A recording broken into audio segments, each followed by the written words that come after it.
నమస్తే రమ్మగారు. నమస్తే జయ. రమ్మగారు, భక్తుల కథలు మనం రెగ్యులర్‌గా చెప్పుకుంటున్నాం ఈ మధ్యలో కదా! హ్మ్. హ్మ్. ఇంకొకటి ఏదైనా చెప్తారా? మహారాష్ట్రలో చాలామంది భక్తులున్నారని కథలు చెప్పుకుంటాం మనం. భక్త తుకారాము, గోరా అని, నామదేవుడని చాలా కథలు.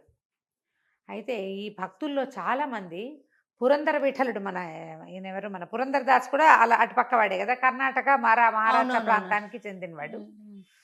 విఠలుడి భక్తులు హెచ్చుగా కనిపిస్తారు. ఎవరు మన పాండురంగ విఠలుడి భక్తులు. పొద్దుటిపూట భక్తి టీవీలో కొన్ని టీవీలలో కనిపిస్తుంటాయి. సాక్షాత్ దర్శన స్వామిని అట్లా మొహం దగ్గరికి పాదాల వరకు చూసేందుకు అవకాశం. ఎంత ఒళ్ళు పులకరించిపోతుందో. అవునండి. అవును. విఠోబా కృష్ణ స్వరూపం మహాద్భుతంగా ఉంటుంది. ఆయన భక్తులే బోల్డు మంది. అయితే ఈ మహారాష్ట్రలో తకరోడా లేదా తవరోడా అలాంటి ఒక ప్రాంతం, ఒక పల్లెటూరు. అక్కడ గోరా అని ఒక కుమ్మరి ఆయన ఉండేవాడట. ఆయన మహాభక్తుట, మహాజ్ఞాని. ఆయన ఇంట్లో ఎందరో భక్తులు యాత్రలు చేస్తూ అక్కడ ఆగేవారు. ఆయన ఇంట్లో ఆతిథ్యం లభించేది. ఎవరైనా వస్తే వాళ్ళకి భోజనం పెట్టి ఆ రాత్రికి పడుకునేందుకు వసతి ఇచ్చేవాడు ఆయన. ఇలా యాత్రలకు వెళ్ళే భక్తులంతా కూడా ఆ గ్రామం చుట్టుపక్కల ఎక్కడ ఆగినా గోరా గారింటికి వెళ్ళిపోయేవాడు. ఆయన కుమ్మరు, ఆయన కుండలు చేసుకునేవాడు. అయితే ఏమైంది, ఒక యాత్రికుల సమూహం వచ్చి వీళ్ళింట్లో బస చేశారు, గోరా గారింట్లో. ఈయన ఏం చేశాట, గోరా అందరూ పడుకుంటే లోపల కూర్చుంటే ఈయన భోజనాలు అవి అయ్యాక వాళ్ళంతా ఏదో ఇష్టాగోష్ఠిగా మాట్లాడుకుంటున్నారు. బయటకు వచ్చి కూర్చుని ఒక అంత కర్ర ముక్కతోటి ఒక్కో కుండ మీద కొట్టి చూస్తున్నాడు. ఈ లోపల జనాల్లో నుంచి కొంచెం కుర్రగా ఉన్న ఒక ఆయన వచ్చి ఈయన దగ్గర కూర్చున్నాడు. గోరా, ఎందుకయ్యా ఇట కొడుతున్నావు అని అడిగాడు. అంటే ఇవి కాలేయో లేదో చూడ్డానికి, కొడితే అపక్వ ఘటన తెలిసిపోతుంది. హుహు. ఘటం పూర్తిగా కాలితే వచ్చే శబ్దం వేరు, బాగా కాలలేదనుకో ఓటి మోత మోగుతుంది. ఓకే. మోత తేడా వస్తుంది.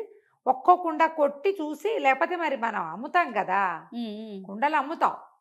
కుండలు అమ్మిన తర్వాత ఏమవుతుంది, వాడు పొయ్యి మీద పెట్టంగానే పగిలిపోతుంది. నేను అట్లాగే ఒక బియ్యపు అన్నపు గిన్నె తెచ్చుకున్నా, ఎంత బాగుందో అని. అది సగం ఉడికాక అన్నం పగిలిపోయింది పొయ్యి మీద. నాకు కూడా నీకు కూడా అయిందా? కూర కూర ఒకటేస్తే టపక్కమని ఇరిగిపోయింది. టుప్పు అంటుంది అది. ఒకలాంటి సౌండ్. ఈ అపక్వ ఘటాలు అట్ట అవుతాయి. అందుకని ఆయన కొడుతుంటే అప్పుడు ఈయన ఏమన్నాడు, "ఆ, అప్పుడు భక్తుల్లో కూడా పరిపక్వ భక్తులు ఎవరో తెలుసుకోవచ్చా గోరా" అన్నాడు. అనగానే ఈయన అన్నాడు, గోరా అంటే లోపల ఉన్న వాళ్ళలో ఎవడో అపక్వ ఘటం ఉంది, అందుకే ఆ మాట వచ్చింది. అందుకే భగవంతుడు విఠోబా నీతో ఈ మాట మాట్లాడిచ్చాడు, పద ఇప్పుడే పరీక్ష చేద్దాం అని చెప్పి ఆ చేతిలో ఉన్న కర్రతోటి ఆ కూర్చున్న భక్తులందరి నెత్తి మీద తలా ఒక దెబ్బ వేశాడు. కిక్కురు మనకుండా కూర్చున్నారు అందరు. బయటకు వచ్చాడు చూడు, అతని నెత్తి మీద కూడా పడింది దెబ్బ, మాట్లాడలే అతను. కానీ ఆఖరి దెబ్బ తిన్న నామదేవుడు అనే భక్తుడు మాత్రం నెత్తి మీద చేతులు పెట్టి, గోరా ఏమిటయ్యా ఇట్లా కర్ర పెట్టి కొట్టేస్తున్నావు, నువ్వు భలేవాడివి అన్నాడు. అనగానే గోరా అన్నాడు, వీడే అపక్వ ఘటం అని చెప్పాడు. అది చాలా, నువ్వు పూర్తిగా పక్వమైన భక్తుడివి కాదు అన్నారు మిగిలిన వాళ్ళంతా. ఎక్కువ అన్నారు. అనేసరికి నామదేవుడికి మహా దుఃఖం వచ్చిందట. ఆయన అక్కడి నుంచి తెల్లవారంగానే పరిగెత్తుకుంటూ వీళ్ళతోటి ఉండకుండా పండరిపురం వెళ్ళిపోయాడు. వెళ్ళిపోయి విఠలుడి పాదాలు పట్టుకుని తెగ ఏడ్చాడట. ఈ నామదేవుడు మహాభక్తుడు. పుట్టడంతోటనే విఠోబా విఠోబా విఠల విఠల అంటూ పుట్టాడు అతను. అతను ఏడుపై విఠల అని వినపడేదట. అంత పుటకతో భక్తుడు, మహాభక్తుడు. తెగేడ్చాడు. నేను ఇంత పుటకనిచ్చి నీ భక్తుణ్ణి, నువ్వు తప్ప వేరే దిక్కు లేదు, దైవం లేదని నమ్మిన వాణ్ణి కదా, నన్ను అపక్వ ఘటం అన్నాడు గోరా. మిగిలిన వాళ్ళందరూ ఇట్లా పక్వమయ్యారు, నేను ఎట్లా పక్వం కాకుండా ఉండిపోయాను, నేను కాళీకాలని పచ్చికుండనా నేను, నీ భక్తుణ్ణి పచ్చికుండని చేస్తావా అని ఏడ్చాడు. ఏడిస్తే విఠోబా ప్రత్యక్షమయ్యాడట. ప్రత్యక్షమయ్యి, గోరా చెప్పాడంటే నిజమే, నీకు ఇంకా పక్వం కాలేదు భక్తి, నువ్వు గురు శుశ్రూష చెయ్యాలి. అంటే సరే, ఇప్పుడు నన్ను పూర్తిగా పండించే, మంచి కాలిన ఘటంగా మార్చే గురువును ఒకడిని చెప్పమన్నాడు.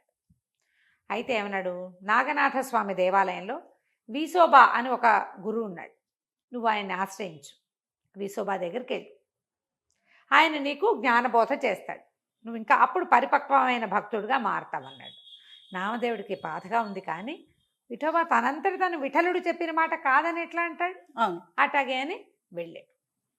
ఆ నాగనాథ స్వామి గుడి ఈ పండరిపురానికి ఎక్కడో వెళ్తే బయట కనుక్కున్నాడు విసోబా అనే గురువుగారు, విసోబానాథుడు ఎక్కడుంటాడు అని. గుళ్ళో ఉన్నాడండి అన్నారు. ఆయన వృద్ధుడు. ఈయన వెళ్ళేసరికల్లా ఆయన మంచి గాఢమైన నిద్రలో గుర్రు పెడుతున్నాడు. 2 కాళ్ళు ఒకదాని మీద ఒకటి వేసి చిన్న లింగ రూపంలో ఉన్నాడు అక్కడ నాగనాథ స్వామి. నాగనాథ స్వామి నెత్తి మీద కాళ్ళు పెట్టుకుని పడుకుని ఉన్నాడు. ముసలాయన కాళ్ళు కింద పెట్టుకుంటే కాళ్ళు పీకుతాయి, కాళ్ళు ఎత్తి మీద పెట్టుకోవాలి, లింగం మీద పెట్టాడు. కాంతపోయాడు.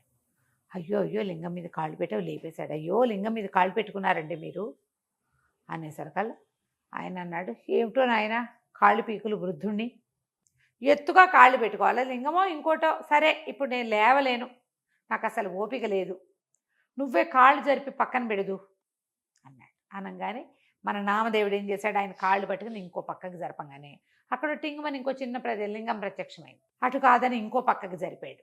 ఎటు జరిపితే అక్కడ లింగం ఎటు వచ్చేస్తుంది. జరిపితే ఆ కాళ్ళని దాని దగ్గర ఎక్కడ నాగనాథుడు లేడో అక్కడ నన్ను నా కాళ్ళని పెట్టమని చెప్పాడు. ఆ. నాగనాథుడు లేదనుకుని పెట్టాను, ఉన్నాడా, సరే ఎక్కడ లేడో అక్కడ పెట్టు. ఈయన కాళ్ళ ఆ పడుకున్న ముసలాయిని అర్థచంద్రాకారంలో తిప్పినా, ఎక్కడికి తిప్పినా, ఎక్కడ పెట్టినా అక్కడ ఒక లింగం వచ్చేస్తాం. బాబా ఆ. బయటికి తీసుకొచ్చేసాడు ఆ వృద్ధుడు ఎత్తుకుని. ఆయన లేవనంటున్నాడు కదా, గుళ్ళో నుంచి బయటికి తీసుకొచ్చాడు. బయటికి తీసుకొస్తే గుళ్ళో బయట పడుకోబెట్టాడు. ఆ కాళ్ళు ఎత్తి పెట్టాలి, ఆయనకి కాళ్ళు ఎత్తి మీద పెట్టాలి, ఎక్కడ పెడితే అక్కడ లింగం వస్తుంది. ఉమ్.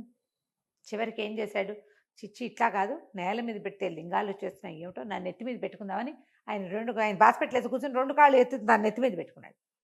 మరుక్షణం లింగాకారంగా మారిపోయాడు నామదేవుడు. అయ్యో నేను లింగంగా మారిపోయానేమిటి అని మాటలు వినపడ్డాయి.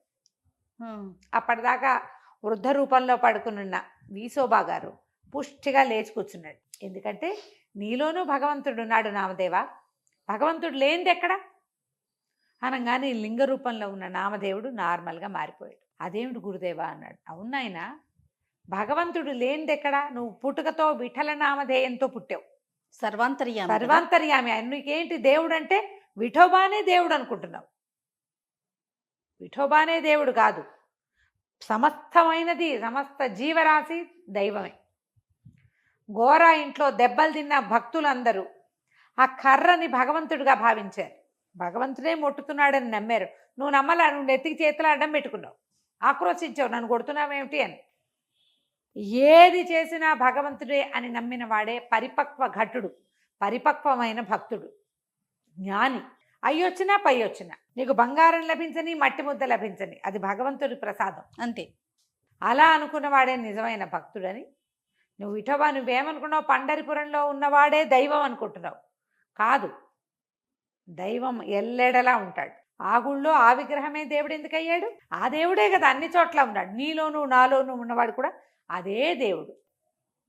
ఇవన్నీ కూడా భగవంతుడనే మహాసముద్రంలో వచ్చినటువంటి నీటి బొట్లు.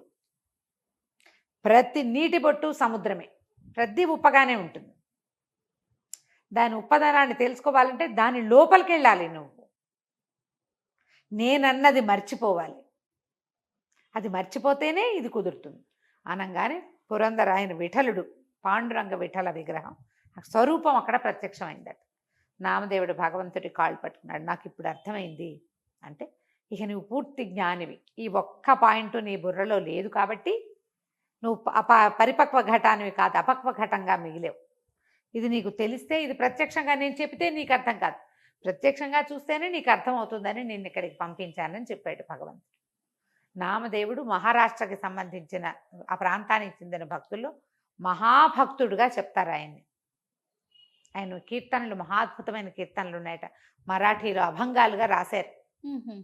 గురు చరిత్ర పారాయణ చేసే వాళ్ళకి నామదేవుడి కథలు కనపడతాయి అక్కడక్కడ. చాలా విశేషమైన కథ, చూడు ఎంత బాగుందో, అద్భుతం. భగవంతుడు సర్వాంతర్యామి. అంతే. అపక్వ ఘటంగా ఉండకండి, పక్వ ఘటాలుగా మారండి. నమస్తే. నమస్తే.